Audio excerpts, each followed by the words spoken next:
राज्य उत्तराखंड के रुड़की में लगातार 3 दिन से हो रही बारिश से शहर से लेकर देहात तक मुसीबत खड़ी हो गई है। जहां तहां सड़कों से लेकर गलियों और लोगों के घरों में पानी भर गया है।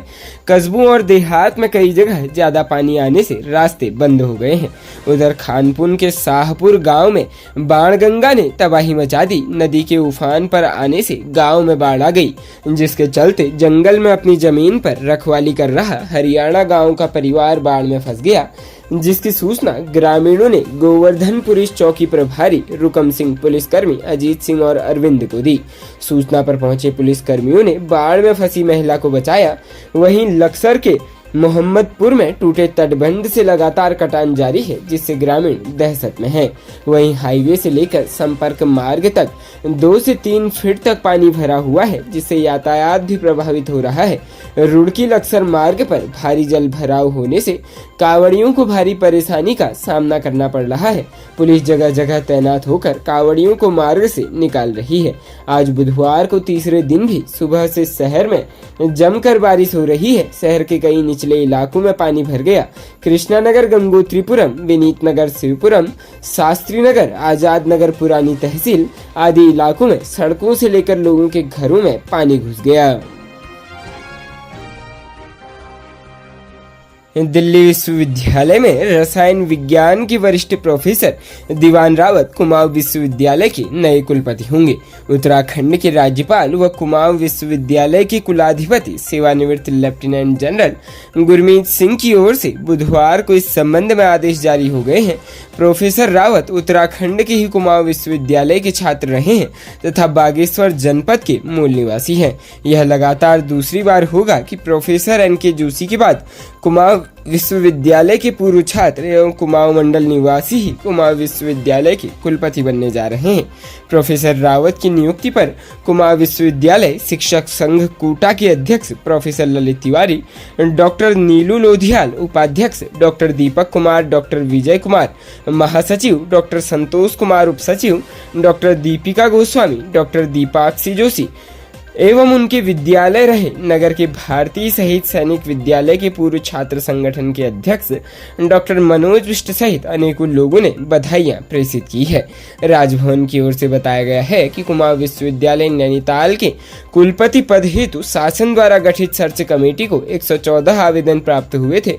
इनमें से सर्च कमेटी ने 5 नामों की संस्तुति की थी। राजभवन में सर्च कमेटी द्वारा संस्तुत किए गए 5 अभ्यर्थियों से राज्यपाल ने अलग अलग कर उनके विश्वविद्यालय से संबंधित दृष्टिकोण, रणनीति और विचारों के संबंध में वार्तालाप किया और वार्तालाप के उपरांत प्रोफेसर दीवान सिंह रावत को कुलपति पद हेतु चयनित किया गया।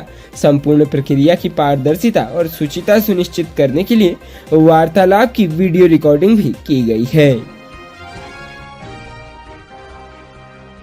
प्रदेश में चंपावत जनपद के बनबसा के बुधवार को मीना बाजार झुग्गी बस्ती में 2 गुटों में आपसी विवाद में जमकर संघर्ष हुआ। विवाद इतना बड़ा कि आपस में दोनों गुटों के बीच जमकर मारपीट व लाठी डंडे चले, जिससे बस्ती में अफरा तफरी का माहौल बन गया। इस आपसी संघर्ष में कई लोग घायल हो गए। बमुश्किल मामला शांत हो पाया।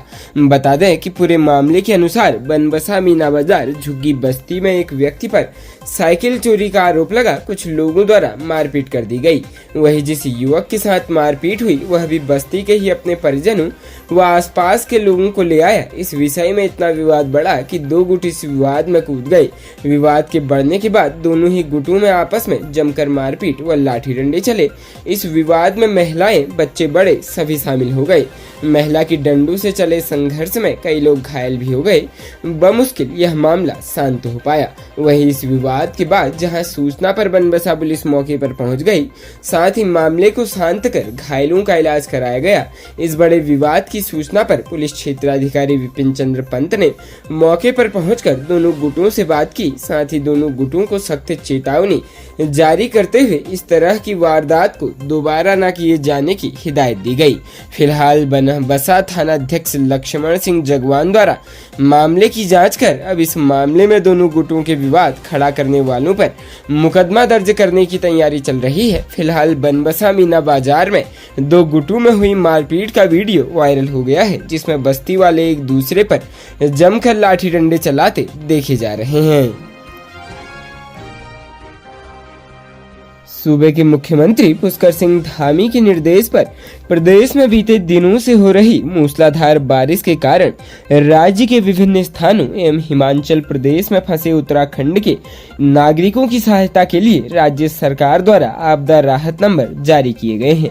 प्रदेश के विभिन्न जनपदों में रविवार से हो रही भारी बारिश के चलते कई जनपदों में नुकसान हुआ है और जगह जगह पर लोग फंसे हुए हैं।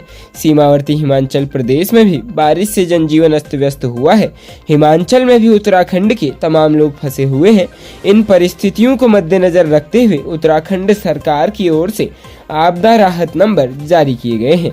मुख्यमंत्री पुष्कर सिंह धामी ने आमजन से अपील और अनुरोध किया है कि प्रदेश की सभी क्षेत्रों में लगातार हो रही बारिश के दृष्टिगत समस्त प्रदेशवासियों एवं तीर्थयात्री अनावश्यक यात्रा करने से बचें। उन्होंने कहा कि वे स्वयं राज्य आपदा कंट्रोल रूम तथा जिलाधिकारियों से सभी जनपदों से सड़क मार्ग एवं बारिश की स्थिति के बारे में जानकारी ले रहे हैं। इसके अलावा समस्त जनपदों में जिला प्रशासन एवं SDRF को हाई अलर्ट पर रहने के निर्देश दिए हैं। प्रदेश में उत्तराखंड आयुर्वेद विश्वविद्यालय के कुलपति डॉक्टर सुनील कुमार जोशी को पद से हटा दिया गया है। साथ ही नियमित नियुक्ति तक गुरुकुल के प्रोफेसर अरुण कुमार त्रिपाठी को आयुर्वेद विश्वविद्यालय के कुलपति का अंतरिम चार्ज दिया गया है। राजभवन ने यह कार्रवाई हाईकोर्ट के आदेश पर की है। हाईकोर्ट ने बीती 7 जुलाई को आयुर्वेद विश्वविद्यालय के कुलपति डॉक्टर सुनील कुमार जोशी को तत्काल प्रभाव से हटाने के आदेश जारी कर दिए थे। याचिका में कहा गया था कि आयुर्वेद विश्वविद्यालय में कुलपति पद पर डॉक्टर सुनील कुमार जोशी की नियुक्ति नियम विरुद्ध तरीके से की गई है। याचिका में कहा गया कि वह कुलपति पद की योग्यता नहीं रखते। उनकी नियुक्ति UGC के निर्धारित नियमों के विपरीत हुई है। याचिका में यह भी कहा गया कि उन्होंने पद पर रहते हुए कई प्रोफेसरों की नियम विरुद्ध तरीके से पदोन्नति करने के साथ ही कई वित्तीय अनियमितता भी की है। पक्षों को सुनने के बाद हाईकोर्ट की खंडपीठ ने कुलपति पद पर उनकी नियुक्ति को अवैध मानते हुए उन्हें तत्काल प्रभाव से पद से हटाने के आदेश दिए हैं। खबरों में बने रहने के लिए धन्यवाद। खबरों से प्रकाशित रहने के लिए कुमाऊनी कुटुंब को सब्सक्राइब करना न भूलें तथा खबरों को शेयर कर सहयोग प्रदान अवश्य करें।